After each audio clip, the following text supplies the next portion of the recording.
Assalamualaikum warahmatullahi wabarakatuh. Bersama saya Tirta Musitama. Selamat datang di channel Tirta Musitama.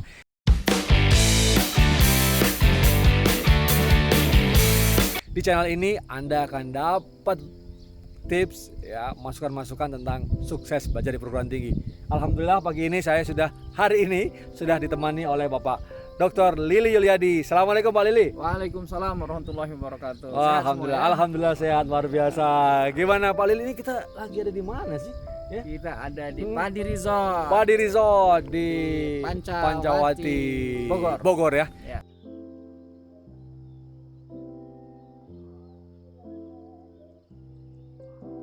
Luar biasa nih, ya, indah suasananya ya. Pagi kita menunggu sunrise di belakang itu. Nah, tapi Pak, ini kan kita bukan ngevlog jalan-jalan gitu ya.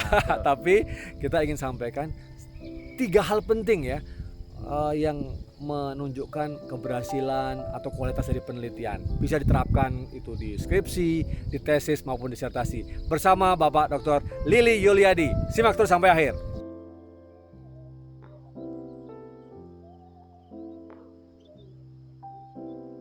Baik, kembali lagi dengan saya Tirta Musitama. Nah, yang belum subscribe silahkan ya subscribe dong ya di channel ini.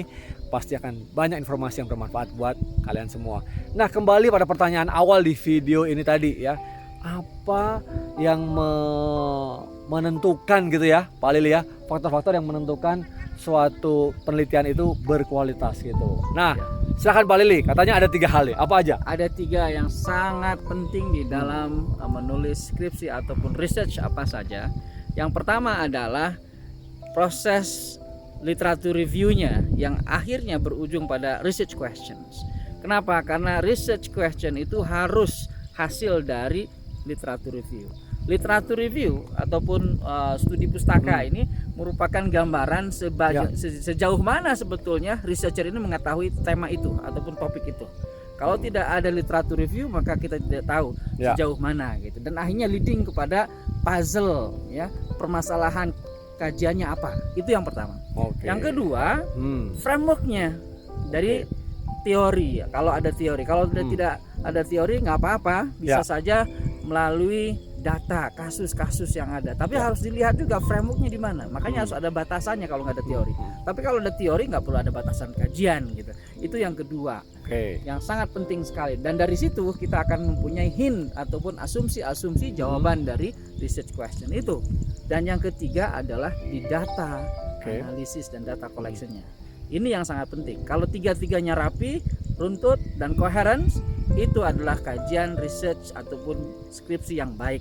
Oke, luar biasa ya. Wah, 3 hal disampaikan dengan cepat, tapi semua itu daging semua gitu. Nah, tapi gimana agar itu lebih mendalam? Nah, sedikit lagi kita kupas satu persatu gitu mungkin ya Pak Lili ya. Siap ya.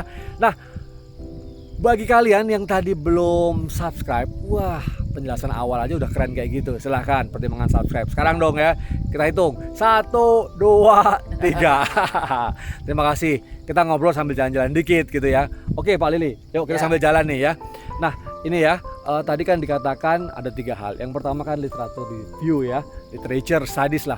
Nah, tentu ada dong syarat-syarat literatur yang bagus itu. Itu apa aja kira-kira ya? Ya, sebetulnya sekali lagi untuk menggambarkan pemahaman kita terhadap tema, kita muasai atau tidak, sampai mana kita tahu tema itu adalah dari bacaan kita, literatur reviewnya.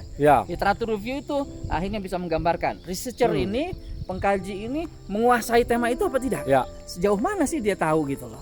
Makanya oleh karena itu literatur review itu sangat menentukan. Dan dalam literatur review bukan narasi, bukan narasi, tetapi lebih kepada biografinya yang siapa sih yang sudah mengkaji dan tentang apa gitu. Sehingga itu yang harus ditekankan. Kalau kita bicara masalah contohnya culture diplomasi gitu kan, siapa saja tokoh-tokohnya. Oleh karena itu yang paling penting dalam literatur review itu ada 3 aspek. Pertama, masterpiece tentang tema itu apa dan siapa yang menulisnya. Yang kedua, yang terbaru itu apa? Itu makanya research yaitu harus berdasarkan kepada publication yang terbaru, literatur yang terbaru. Tapi jangan dilupakan harus runtut sampai ke ujung pemula, siapa sih yang menemukan pertama kalinya gitu. Walaupun mungkin dalam sangat brief singkat gitu ya. Nah, oke Pak Lili, kita tahan di situ dulu nih ya. Karena menarik banget ya. Tadi literaturnya harus ada masterpiece-nya. Siapa sih dewa-dewanya gitu ya? Kira-kira betul. siapa sih penulis-penulis klasik di bidang itu, di topik itu gitu, penting. Habis itu ditulis secara runtut. Nah, ini menjadi penting sehingga kita tahu bahwa penelitian kita ini masuk di bagian posisi ini dari review literaturnya gitu kan. Jadi tadi yang sangat penting juga adalah literatur tuh review ya Pak ya. Iya. Nah, bukan hanya menulis, melaporkan narasi bukan, tapi kemudian bagaimana keterkaitan satu literatur dengan literatur yang lain. Betul. Nah, mungkin secara singkat nih, yang kedua nih. Tadi yang kedua adalah framework. Oh iya, hampir lupa gitu ya. Framework gitu ya. Nah, singkatnya itu framework seperti apa sih sebenarnya yang harus dibuat dalam satu penelitian gitu ya? Dalam skripsi misalnya. Framework itu kita bisa melihat dari dua aspek. Pertama adalah teori. Memberikan framework untuk menjawab, memberikan kerangka lah ya, maksudnya kerangka ya. Kerangka cara berpikir kita, cara mengklasifikasi data kita, cara menemukan variabel dan mengukur variabel yang ada itu secara runtut, sehingga kita juga bisa menemukan kerangka itu gitu loh. Kalau sudah ada kerangka, tinggal mencoplokin aja satu skeletonnya ke situ gitu loh. Ya. Jadi itu penting. Tapi ada kajian yang tanpa teori, ada. Oh, ini ada ya. Oke. Jadi harus bagaimana kalau ada teori?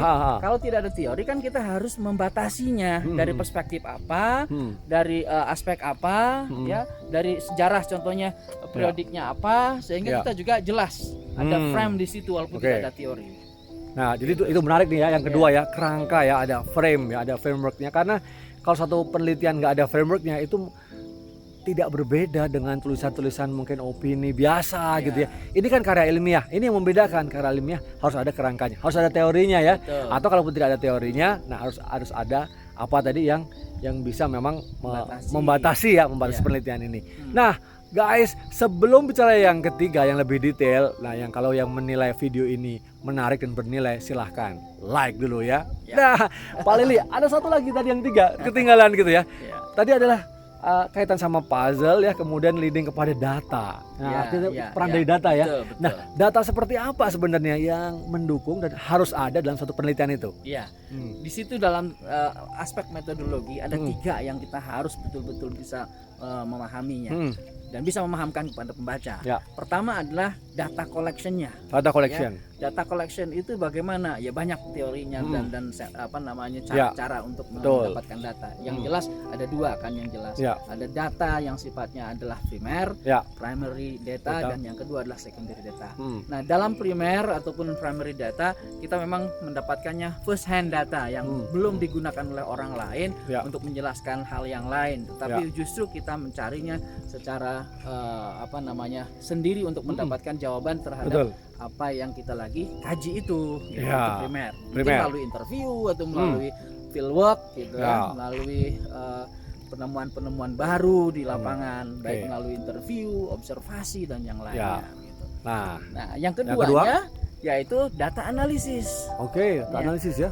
Bagaimana kita menganalisis datanya? Nah, jadi di situ kalau kita menemukan data itu, kita harus tahu unit analisisnya apa gitu loh. Kalau kita tidak tahu unit analisis, kita akan blur, tidak jelas menganalisis apa gitu. Sehingga data itu tidak bisa difilter gitu, mana yang masuk, mana yang tidak masuk. Nah, biasanya kita menggunakan apa yang disebut dengan tematik ataupun historical dalam kualitatif ataupun bagaimana datanya bagaimana kita analisis. Di situ yang harus penting kita pahami untuk memahami data analisis. Nah, sudah itu kita klopkan dengan framework tadi, sehingga di dalam research metodologi itu ada yang namanya kerangkanya, kerangka analisisnya gitu, sehingga nyambung gitu. Nah, kebanyakan di sini tidak nyambung dengan teori ataupun kerangka tadi, sehingga banyak data yang tidak relevan, banyak data yang seharusnya tidak dimasukkan karena tidak nyambung dengan kerangkanya tadi. Itu saya kira 3 hal. Luar biasa ya, itu semua daging semua tuh 3 hal ya tentang data ya. Tadi udah keren semua dijelaskan. Nah, ketiga hal itu kalau kita bisa meramu ya, kalau kalian semua bisa meramu nih, para pejuang skripsi, tesis, bahkan disertasi ya, insya Allah tuh hasilnya akan bagus penelitiannya. Nah, itu tadi ya 3 hal penting yang menunjukkan kualitas dari penelitian. Nah, gimana komentar kalian. Kalau kalian ada hal lain silahkan tulis di kolom komentar juga gitu ya. Kalau ada usul-usul topik apa sih yang bagusnya dibahas oleh saya dan oleh Pak Dr. Lili ini, wah kita dengan senang hati. Apalagi kita membahas di sini dari aspek khususnya hubungan internasional. Nah kita belum bicara tuh ya nanti di kasus-kasus hubungan internasional. Nah gitu, terima kasih Pak Lili ya atas masukannya ya. Insya Allah ini akan memberikan manfaat kepada teman-teman semuanya yang ada di ujung sana. Nah alhamdulillah, mari kita nikmati lagi nih Pak di pagi yang cerah ini ya di Pancawati ya, di Padi Resort ya. Oke, baik terima kasih banyak, tetap sehat, salam semangat ya. Assalamualaikum warahmatullahi wabarakatuh. Waalaikumsalam warahmatullahi wabarakatuh.